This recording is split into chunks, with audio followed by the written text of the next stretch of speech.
grounded like by my parents? Yeah. Oh, that never happened. I was a good kid. I was never grounded. Hey Teen Vogue, it's Madison Beer, and these are some of my firsts. Usually the first thing I do in the morning, I've been trying to break this habit, but it is admittedly checking my phone. I'm trying to get out of that because I think it's not so good for you, but I'm gonna say I drink a glass of water. Oh my goodness, the first thing I did after I released my first single, I went to dinner with every single person that was on my team when I was 13, and I was freaking out. I remember taking like vines of them. I don't know. Different time. Trend online, I'm not sure, but like the night that Justin Bieber tweeted about me, I was already just being flooded with like hate messages and stuff. So I was like, is this what this is like? But I guess the first time I saw myself like trending in a positive way was, I'm like, I don't know. Can I curse? I think deadass is a New York thing, isn't it? I feel like that's a New York thing. I feel like a lot of people in New York say deadass, and I now say that a lot. I don't know if that's the first thing I picked up, but I say that a lot. My mom had this Pomeranian that she got when she was in her like early 20s, and he hated me because when I was a toddler, I didn't know he was a dog, and I would like pull his hair. I didn't mean to, Dozer, I'm sorry, rest his soul. And he hated me so much, this dog never let me near him, ever. So that was my first pet, but then I had my own guinea pigs. I love guinea pigs. My dad used to have this kind of like camcorder, and he's been recording me singing since I was probably 3 or 4 years old. We definitely have videos that date back to like, yeah, 2003, I would say. I can't even watch videos from my first YouTube channel. It's really hard for me to watch those, and recently one of them went like around on TikTok, and I was like, why are we doing this? Oh my goodness. Honestly, Super Bass was one of the first songs I ever performed. I'm not even kidding. You could find it somewhere on YouTube. Don't look that up, but you can if you want. I got a B with my ex-boyfriend, Justin Bieber. Fashion splurge, probably my love bracelet that I got for my 13th birthday when I was born. First song on my favorite playlist, Can't Get You Out of My Head by Kylie Minogue. I'm not a risk taker, let's be honest. Oh my God, probably something like Kids' Choice Awards, something Nickelodeon. I probably wore something so embarrassing, so please don't go looking that up. But yeah, it's probably that. My house. I love Britney Spears. I think I definitely owned a good amount of Britney Spears music. First magazine cover I was ever on was Child magazine. I won a contest when I was 4. That is true. Oh my goodness. Like Flubber, that's a lie. That probably came out in like 1984, and I'm like making that up right now. I have no idea. I got signed at 12, y'all. I never really had like a real job, embarrassingly. Dolce Vita in Jericho, Long Island. My first word was gook, and then it turned into book, so I guess I've been academic since day one. Just kidding, I'm not academic at all. I've been going on planes since I was born. I think that the first place I ever went was probably Miami, and probably in like infancy. I think my first concert was the Cheetah Girls, also like still holds up, amazing show. Ugh, I'm not sporty. I probably went to my first basketball game like 2 years ago. My first best friend, my like instinct is gonna say, I'm gonna shout out Aaron and Raquel Avedon, my favorite people ever, and they were like my first friends and like still very dear to me.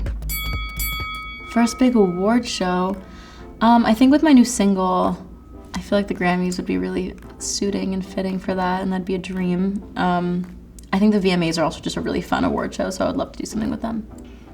Slow down a little bit. I mean, I think I lived like a pretty fast life for a kid. I was pulled out of school in 7th grade when I was about 12, and it just has been pretty fast-paced ever since, and I haven't had a lot of time to take in those years. Truthfully, I feel like a lot of those years were sort of taken from me. I never got to experience whether it's prom or homecoming. There was a lot of things that I did miss out on. There's also been a lot of mourning of those types of things, and I think that if I could just go back, I'd be like, hey, you can stop and look around and do normal kind of kid things. I think I wanted to be an adult super young, so I robbed myself of those years, and I wish I could go back sometimes and give that to my younger self. Oh my God, first and only, I think, runway show I ever walked was for Dolce & Gabbana. I was like 16, I was atrocious, and then I walked again for a charity, and again, atrocious. So you probably won't catch me on the runway like ever again, probably not. I'm the kind of person, if I'm in a bad or sad mood, I like to like fully lean into it and like torture myself a bit. So I play this one playlist that's just really saddening and I like to just go there. So there's a song by Mother Mother called Alone and Sublime that if I'm feeling really just like miserable, I love to play that song. Oh my God, I mean, I was extremely starstruck when I met Justin Bieber. He was my lock screen and my ringtone, for crying out loud. So I like died when I met him.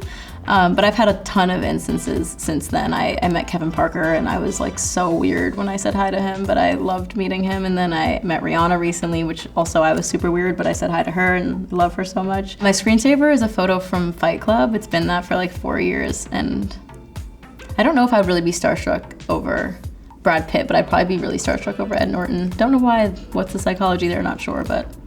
Okay, I'm gonna say Paul McCartney because I saw him live recently and it was just so moving and life-changing, and I'm now just like, I need to, even if we don't collab, I need to just meet him and hug him.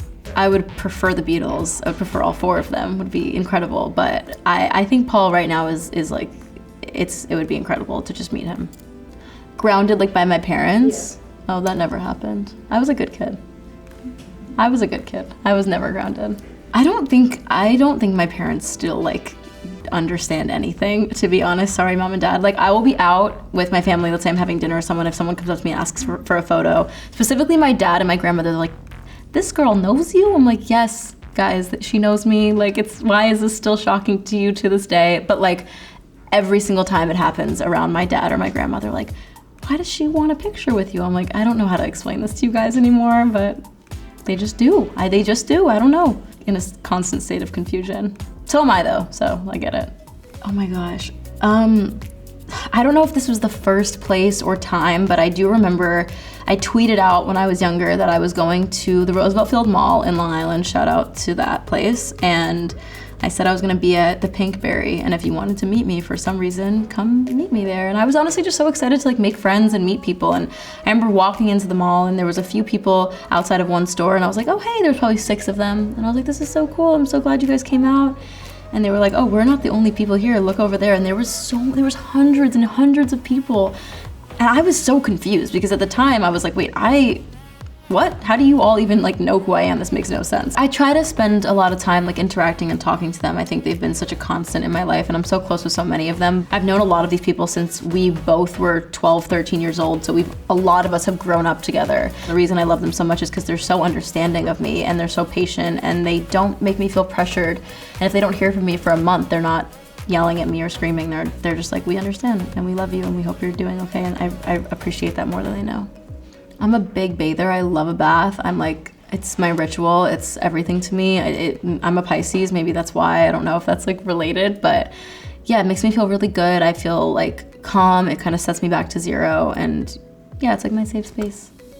Probably like turquoise eyeshadow. I definitely rocked that a lot in like 6th, 7th grade. I was a big blue eyeshadow person and blue mascara person, for sure. I think Pisces are very intuitive and emotional. And I think we're able to like channel our emotions in an interesting way, for sure. I'm happy to be a Pisces. I draw a lot of women. I like to draw girls a lot and hair and big eyes. And I love to draw like sexy girls because I think that the female everything is amazing. First meaningful gift.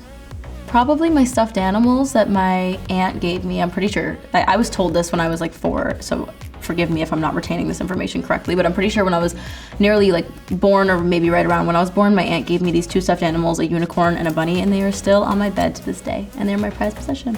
I think I had Instagram first. I think I joined Instagram in like 2011, which is petrifying. I did have a flip phone for a second, but the first phone I really remember having was a purple BlackBerry Curve. I miss Blackberries. Can you please bring them back? I know that I've loved Nikki Tutorials for a long time. I don't know if she was the first, but I'm gonna lock in Nikki Tutorials. All right, Teen Vogue, thank you so much for having me, and I will see you next time.